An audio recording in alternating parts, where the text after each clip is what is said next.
can go and search.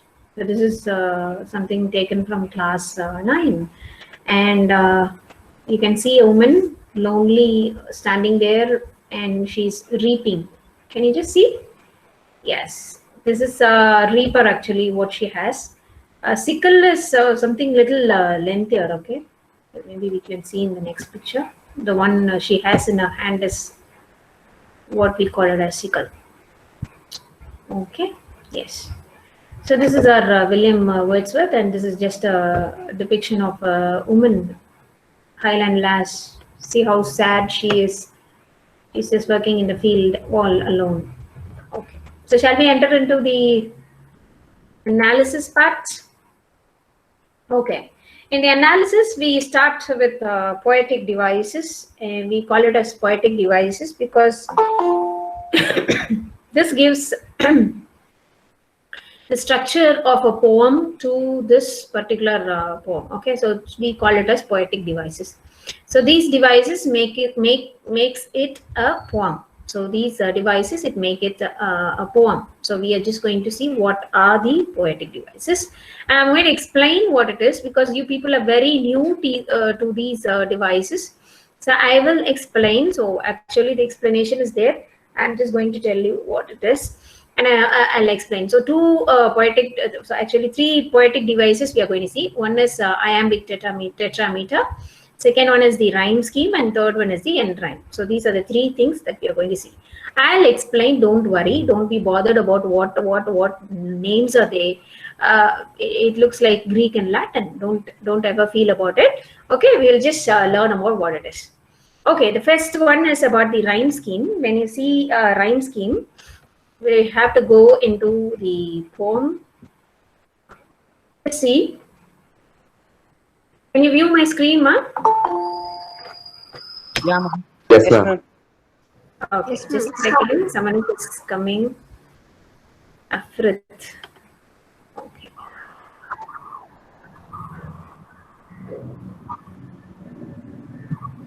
Okay. So now, if you just read this poem, see, will no one tell me what she sings? Okay. How does it end? Sings. Then the second line, it just ends like perhaps a plaintive numbers flow for old and happy for of kings and battles long ago. So please mute yourself, ma. Please mute yourself. Okay. Or is it some more humble lay, familiar matter of today, some natural sorrow, loss, or pain that has been and may be again? Can you see some similarity in the last words of each line? If you see sings, we have things. Flow, ago. Lay, day. Pain, gain. Does it look similar? Yes, ma'am. Yes, it looks similar. So we start with alphabet A. So the first letter that we identified is sings, and we name it as A. So the similar similar sound word is in the third line, and we give the same alphabet A. So sings and things are A and A each. Okay. So now you can just identify the second letter, that is flow and ago. Okay. So it ends with the same sound. So we just name it as B. Alphabet B. Okay. So B, and this is also B. So now you see A, B, A, B. Is that clear? Okay. Now we just come to the third sound. This sound is very different. It doesn't look like sing or flow. It is entirely different. So we just name it as C. Lay and day. Okay, lay and day. Both are similar sound. So we name it as C and C. And again, pain doesn't come under any of the sounds. So we are just naming it as D. So pain and again. Got it? So now see A, B, C, C, D, D. Got it? Yes. Now you see, this is our rhyme scheme. Can you see that? A, B, C, C, D, D. This is how we find the rhyme scheme of any poem. So if we just take any poem, you can find this rhyme scheme like this. Okay, so you can just name, you can just give the name. Okay, you can just give the name, give the alphabet, and you can frame this rhyme scheme. Okay, so this rhyme scheme will be there. It is easy to find out when you identify the similar sound. Okay, but there is a variation in our poem. Okay, it is not the same. I have just taken one stanza alone. You can just see in the first stanza and the fourth stanza, we don't have this rhyme scheme. We don't have this rhyme scheme. It is bit different. For example, in between you will have a different sound. Instead of B, you will be having another sound. Okay, so it might vary, but this is a general rhyme scheme that is followed in other stanzas, except first and the fourth. Just one word is just different. You can just see in the next 1 second and just show you how it is different. If you just see in this stanza, you can find that see, the third line doesn't it doesn't come under any of the sounds. See, sang, ending and bending or together, still, hill or together, bore, more or together. So here we have sang, so we should have something like ing sound. It should end with ing, isn't it? But see what is there in the third line, it is work. So we have a difference in the rhyme scheme of our poem. So it's not a big issue, but the general rhyme scheme is this. Okay, right. Then if you see how many stanzas are there in the poem? Have we identified the stanzas? How many stanzas we had? Because I displayed it in PPT, it had a different structure. But we had 4 stanzas. Okay, 4 stanzas, and each stanza has 8 lines. Okay, if you just count and see in your poem, you have 8 lines and 4 stanzas. Okay, so we call it as octaves. Octave means it's 8. Okay, so we call it as 4 octaves. So we have 4 stanzas with 8 lines. Got it? You understood this also? Okay. Then we see what is iambic tetrameter. What is iambic tetrameter? We just call it as a poetic device. So what is it? Iambic. Iamb means one unstressed syllable is there and it is followed by the stressed syllable. First, you must know what is a syllable. See, when you just pronounce a word, you take breath in between and then you pronounce the word, isn't it?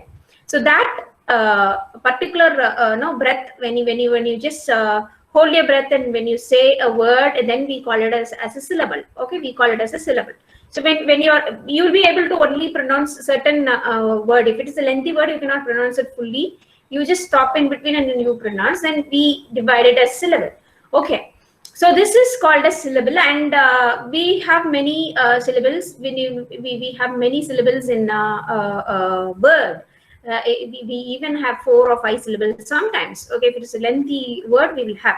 Okay, it's not an issue. So now syllables, here we see in one word, for example, behold, behold, behold, behold. This is how we have to pronounce it, behold. So behold. So we have 2 syllables. And this syllable, one is unstressed and the other one is stressed. What is the meaning of unstressed and stressed? If you give some stress in the syllable, then it is stressed syllable. If you don't give much stress, for example, B, we don't give much stress, but hold, hold. See the way I pronounce hold. I am just giving some stress. I'm just giving some pressure and then I'm just pronouncing the word. Okay, so that is stressed syllable. So here we call it as iamb because we have an unstressed syllable followed by a stressed syllable in all the lines or words of the poem. So that's why we call it as iambic.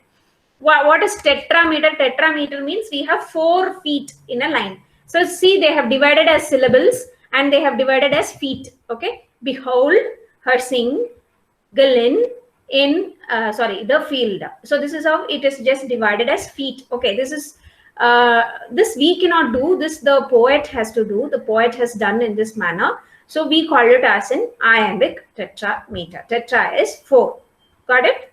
So this is just for your understanding. You can just learn it as such. Hope you have understood this. You have understood this poetic device, ma? Yes, ma'am. Okay. Yes, ma'am. Very good. Okay, the next one is end rhyme. End rhyme. End is in the sense, if you just see the last lines of the stanza of each stanza, if you just see the last lines of each stanza, you can find that the last two sounds will be similar. Okay. For example, it is just similar because it has to give some melodious tone. Okay, so that is why it is similar. See, in the first stanza you have profound sound, and then last you have still hill, then lay day, grain strain. Okay, so this is given because it has to look melodious. Okay, it should look melodious. Melodious means sweet to hear. Okay, it should have some music when you speak.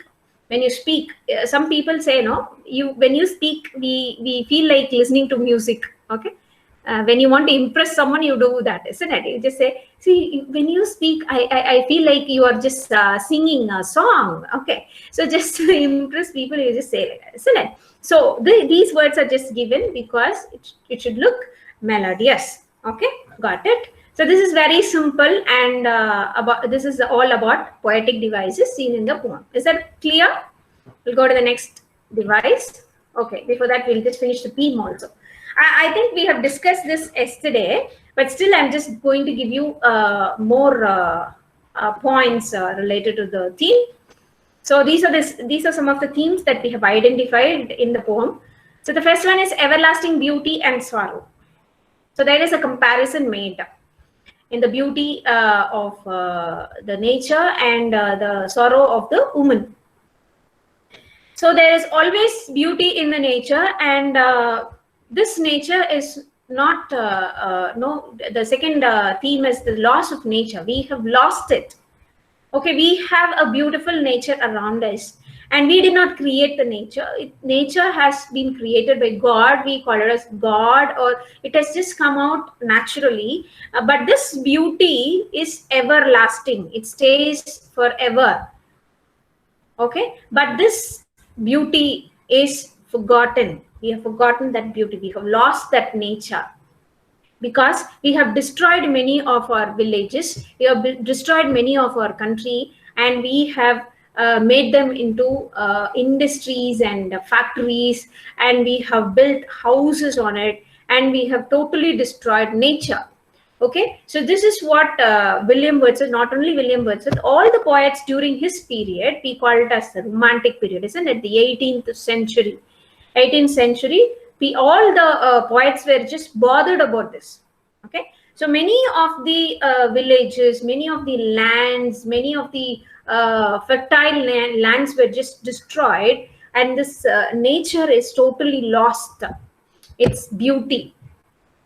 So this is said in the poem also. You can just identify when she is feeling lonely and when she is working in the field, you can see that the beauty of this nature is seen, and at the same time you can identify when this woman dies, everything will die, isn't it? The whole field, we won't have anybody to look after the field, and what will happen to nature? It will just come to an end. So this is what he's talking about. So there is an everlasting beauty, but we are losing it. We are losing it. We are losing it. It is not losing itself, but we are losing nature. Okay, so that is how he's just bringing it out. Then the sorrow that is seen in the nature. Okay, the sorrow that is seen in the nature, the sorrow that is seen in this woman. Okay, so this also he has given, and he is comparing this beauty of the song of the woman to nightingale and the cuckoo bird, isn't it? Nightingale, where can we see this nightingale? When the travelers are traveling in the Arabian desert, we can find this nightingale singing beautifully. Okay, so he's just comparing this song to the nightingale and says even this nightingale cannot give such a beautiful song. And he's also speaking about the cuckoo bird, and cuckoo bird cannot give such a thrilling sound. So this is what is the comparison that he's making to the everlasting beauty and sorrow. Why is it called everlasting? this song of this woman is not going to die. So he doesn't want, William Wordsworth doesn't want the nature to die. William Wordsworth doesn't want the nature to go away from us. He is asking the readers to protect this nature. He is asking the readers to keep this song alive. Okay, so this is his request to his people. So he's just asking us, the readers, to keep this song alive. So don't allow them to die. Don't allow nature to die. Keep them alive. How can we keep them alive? Keep the nature alive. You stay in your country life. You develop your country life and you keep it alive. Okay, so that is what he's just trying to say. So he has put it in his poems and he's keeping it alive. He is keeping it in his heart and he is keeping it alive. So he's asking the readers also to keep it alive. So that is why we call it as the everlasting beauty and sorrow. Then if you see, the pain of loneliness is just given. Okay, the woman is just feeling bad because she's lonely, though we don't know the reason, but we can identify that this might be the reason. It might be the battle that has made her lonely, or it might be the country life which is being forgotten, and all the people, those who have gone to live in the town life for better life, a better prospect, but for better salary. Okay, so it might be the reason. So this reason has totally brought a melancholic tone in the song of the woman, and it has brought a strain in her. She is filled with sorrow. She's filled with pain because she is alone. She doesn't have anyone to support her in her life. Okay, so these are some of the themes that are seen in William Wordsworth's poem. So we need not stop here. If you feel something is there, we will discuss in the class, of course. After this PPT presentation, we will be discussing it in the class. So you have to give more ideas about what he's trying to say. You will feel something in your heart and you are welcome to share it. Okay, we need not confine to one particular theme and say this is what he's saying. No, we have different opinions and we can bring out all the opinions. No problem. I'll just ask you after the class. Okay, then we'll move on to literary devices. So far we have seen poetic devices, which gives that taste of the poem. Now it is about the literary devices. We have many literary devices which makes it a literature piece. Okay, so we'll see. The first one is called as the rhetorical question. Rhetorical question is rhetoric means it is just trying to convince you in something. Okay, trying to convince you in something, we call it as rhetoric. So rhetorical question. So this question is just asked. You can see that there are many questions in the poem. You yourself, you would have identified, isn't it? We have a question mark and we have questions. When I think one of the person, when you were just reading, I told you to raise your voice when you read the question, isn't it? You remember? So these questions are there in the poem because it gives an emphasis. It gives more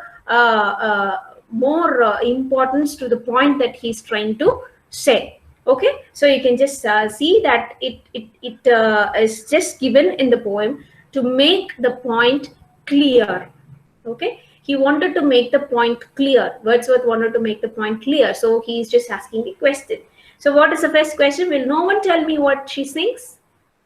Then that has been and maybe again familiar matter of today. So all these are the questions he's just giving to make the point clear. Okay, the second literary device, this I'll just explain it to you. How many of you know the vowel sounds? You would have just learnt as A, E, I, O, U, isn't it? We have many sounds actually. We have many sounds. Almost 44 sounds are there. Okay, but you need not get into it deep because you will have it later. So you need not get into it deep. But these vowel sounds, now I think they have given you only A, E, I, O, U. So you can just have that in mind. Okay, these vowel sounds, if it is getting repeated in the same line. Okay, so you have many stanzas and 8 lines and stanzas, isn't it? So in one line, in one particular line, if you have the same vowel sounds repeated again and again and again, then we call it as assonance. Okay, understood? So assonance means if the vowel sounds in the same line, if it is getting repeated again and again. For example, behold her single in the field. Single, you have E sound. This I, can you see this I there? It is actually E sound. Okay, we call it as E sound. So single in, again E. Then field, again E. So thrice it is repeated in one single sentence. So that we call it as assonance.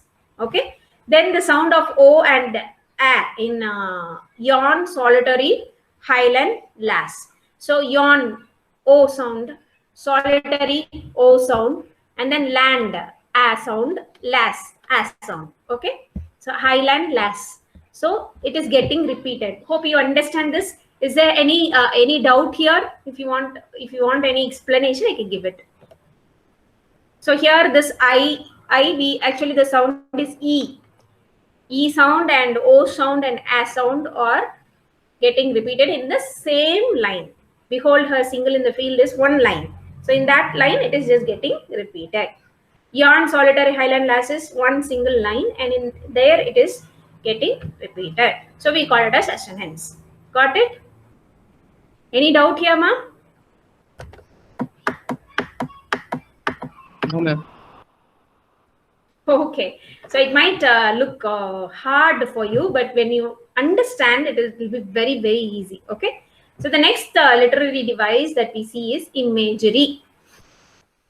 Imagery, image, imagine. So you imagine something. How do you imagine? All your senses are involved in your imagination. So how many senses we have? 5 senses. Can you just name what are the 5 senses? Number 1.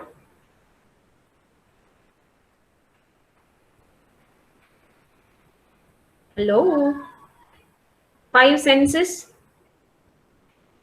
Watching. See, okay. Okay. Hear. Visual. Yeah. Hear. Smelling. Smell. Okay. Watching. Yeah, that is what see you said, no? See. Okay. Sensing. Then taste. Sensing. What is it, ma? Sensing. Sensing. Yes, feel. Okay, feel, touch or feel. Okay, and then your Tasting. yes. Okay, so 5 senses are there. So when you involve all these senses and when you try to understand idea, then we call it as imagery. Okay, so here you can see reaping and singing by herself. It is an imagery. It is an image. Okay, when you read this line, you imagine a woman standing there. Okay, that's why I just showed you the picture. Okay, the same picture would have been there in your mind yesterday, isn't it? When you read this line, reaping and singing by herself, you would have imagined a woman standing there all alone. Okay, she's just reaping and singing, okay, and doing her work. So this image immediately just comes to your mind. Okay, so that is imagery here. And if you see, I saw her singing at her work. So you can see, you can imagine that William Wordsworth is just standing there and looking at this woman, and this woman is singing and she's working. Okay, so this is example of imagery. Got it? We'll go to the next one. Okay, the next one is symbolism, symbols. So there is a little difference between this imagery. Imagery is totally related to your senses, and you imagine what is that. Okay, symbols are solid things. Okay, solid ideas. Okay, the symbols are used to signify some ideas and qualities. Okay, for example, this cuckoo and nightingale are used as symbols. This cuckoo stands for song, sweet melody, sweet song. So you have something and that is related to some idea, then we call it as symbols. Okay, so you have something, and if that is just related to some idea. So here it is a cuckoo bird. Okay, cuckoo bird, and this cuckoo bird, what idea it is related to? It is related to melodious song.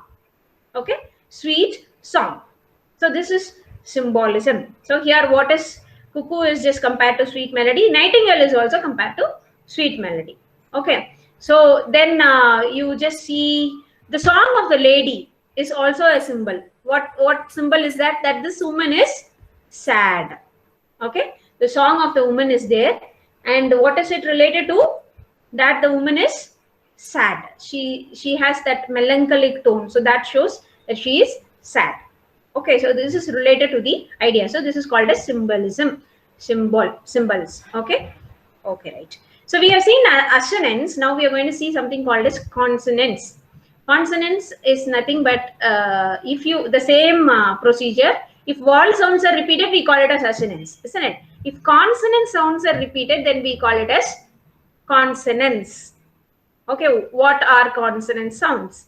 All the strong pronounced letters or sounds are called as consonant sounds. For you to understand it very simple, I just say it like this. For example, p, t, d, m.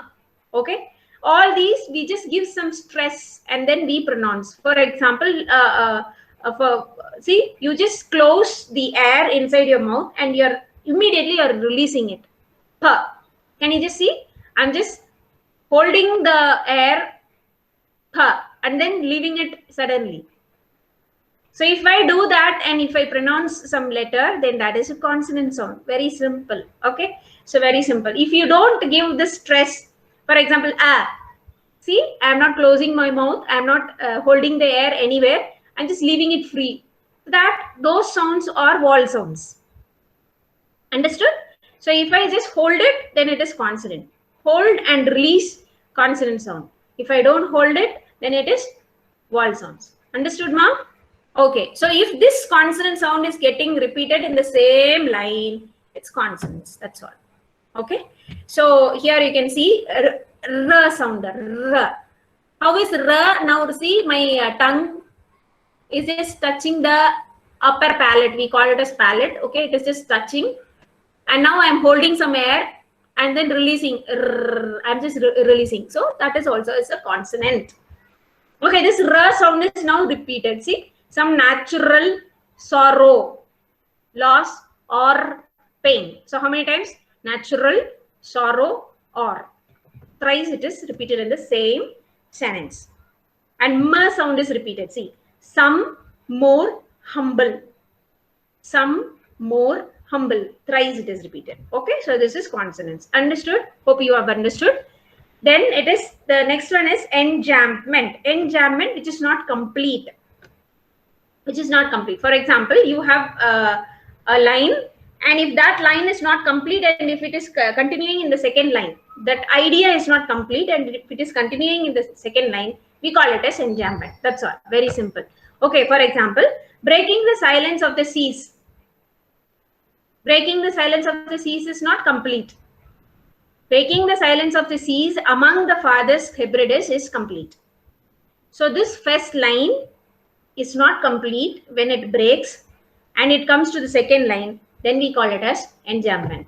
Okay, this is one of a literary device. You just learn it just like max formulas. Okay.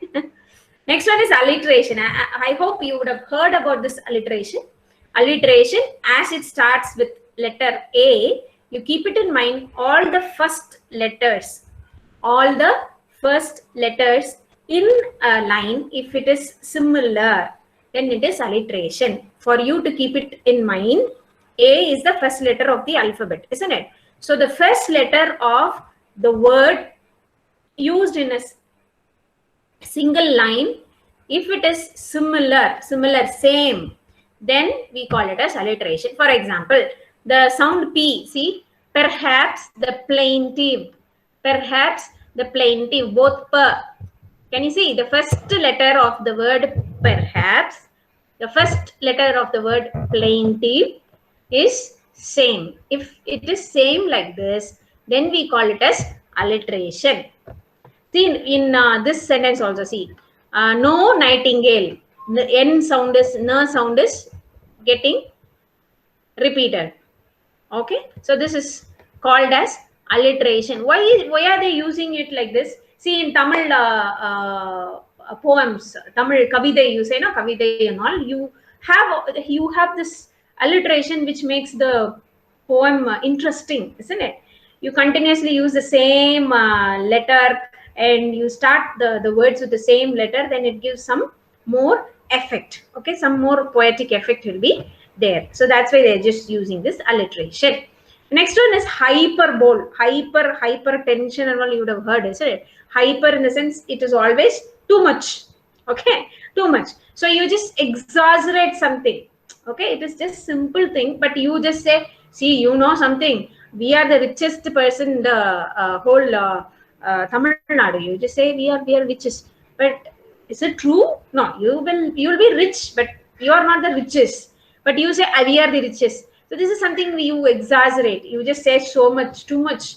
Okay, you are just saying something which is not there, and you are just exaggerating it. Okay, you are making it a show, big show. Okay, so that is hyperbole. It is there in this poem also. Why do you do that? We do that in a poem in order to give more emphasis, in order to give more importance to what we are trying to say. Okay, so here the hyperbole is, oh, listen, for the veil profound is overflowing with the sound. You remember I told you this, the valley is there, and he says it is overflowing with sound. Can it overflow? It can overflow with water, but is there a possibility to overflow with sound? This is something exaggeration. Okay, something more which is not possible. He's just saying it in a high tone, like this is what is going to happen. Okay, this is what happened, so this is not true. Okay, this is just an exaggeration. So this is called as hyperbole. Got it? Okay, we have come to the end of I'll come out and then speak to you. Just give me a second. Okay, so you can switch on your turn on your videos and speak to me now. Have you understood what I have said? Is there any doubt? You can even chat in the chat box, no problem for me. Yeah, you can chat. If you have any doubts, these are some of the devices. Okay, this will be helpful when you write your essays. In your essays, you will be writing all these things. So you may have a question, why do we learn all these things? You have to write an essay out of it. Okay. Okay, tetrameter. Tetra, I said 4, isn't it? 4. And we call it as feet. The way they have divided the poem as feet. Okay. This behold, they have divided as 1 feet. Okay. 1 feet in the sense, there you have a stressed and an unstressed syllable. So they have divided it as 1 feet. So like that, they have divided as 4 feet. This is more than enough. You need not get into it too much. Okay. You're not going to write poems, I think. So just understand, this is divided into 4 feet. So we call it as 4 tetrameter. Little bit max there. 4 feet, so tetrameter. Okay. Yes, ma? What is stressed syllable and unstressed syllable? Okay. Syllable, okay. Syllable, I'll just take a word like,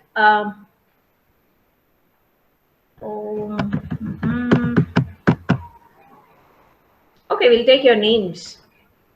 Who asked that question? Okay, Joel Eldo.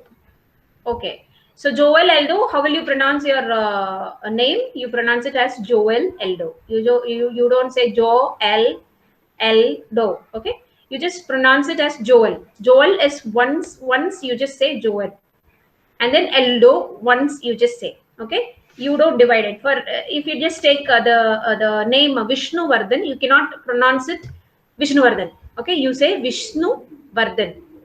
You divide it. You take some breath in between and you divide it. Vishnuvardhan. Okay, this is how you divide. But we don't do it consciously, but unconsciously it just happens, isn't it? We cannot just continuously pronounce his name. We say Vishnuvardhan. Vishnuvardhan we cannot say. Okay, it's difficult. So we just break in between. That break we call it as syllables. Okay, we call it as syllables. And when we give more pressure, when we give more stress, we call it as stress. We don't call it as pressure. Pressure is something different. But for your understanding, I'm just saying, if we give more effort and if we just pronounce it, then it is stressed syllable. If you don't give much stress, if you don't give much effort to pronounce that syllable, then it is unstressed syllable. Got it, ma? Joel? Enjambment and Yes, ma'am. okay. Enjambment is different from alliteration. Enjambment, I said, if you have 2 lines in a poem, okay, and the first line is not complete. It is not complete in the sense the meaning is not complete. Only when you read it with the second line, the meaning will be complete. That is enjambment. But alliteration is different. See, when in a single line, for example, you take the name Vishnu Vardhan. If I divide Vishnu Vardhan as different two names, okay, Vishnu also starts with V, Vardhan also starts with V. So that is alliteration. Okay, so Vishnu also starts with V, Vardhan also starts with V. So if it starts with the same letter, we call it as alliteration. It should be consecutive, or it can be one word after. Okay, no problem. But in this, it should happen in the same line. In the same line, if we have the same letters beginning a word, okay, like Vishnu, Vardhan, then we call it as alliteration. So alliteration is very different from enjambment. Got it, Linto? Linto, Joel, are you happy with the explanation? Vishnu Vardhan, tetrameter. Satisfied? Okay, Linto. I think Joel is not satisfied. Vishnu is satisfied. Joel, you still have a doubt? Don't worry, you No, have. ma'am. Okay, you have more things to discuss. I think you have a separate chapter on that. So we'll learn more. Don't worry. You have more to learn. Okay, don't feel bad. So this is just the basic we are talking about. This is just about the poem, and we have completed the poem today. So if you have any doubts, you can ask Ma. Yes, please type in the chat box. Or if you want to ask, you can unmute and speak, no problem. Kadindra, did you understand what I said today? If you have doubt, I told you to call me. You can call me. Tomorrow, yes, class we have. You would have people see in website. You can see your calendar, and the calendar will give you the detail of your classes and what timetable they are going to follow. I think it is Monday timetable. Yes, Gajendra, very, thank you so much. So I think I saw last time it is Monday timetable. So just check whether you people have college tomorrow. Most probably you will be having it because we started late. You don't want to miss any of your classes. So we'll be having it. Okay. Anyway, you can confirm. Okay, in website you just go and you click academic calendar, student academic calendar. Then you can just find your calendar there. Okay. Any other doubt, ma? Okay, about the themes, what themes you feel like it is there in the poem? What is William Wordsworth trying to say? What do you feel? That is very, very important. Whenever we analyze a poem, it is not the point of view of the author, because he wrote in the 18th century. Now we are just living in the 21st century. So there is a vast difference between both the centuries. Though all things that are happening or saying, there is a difference. Okay, so you will have some opinion about what Wordsworth is trying to say. Please share your views. You're welcome to share your views. You can speak, or you can just unmute and chat, or you can unmute and speak.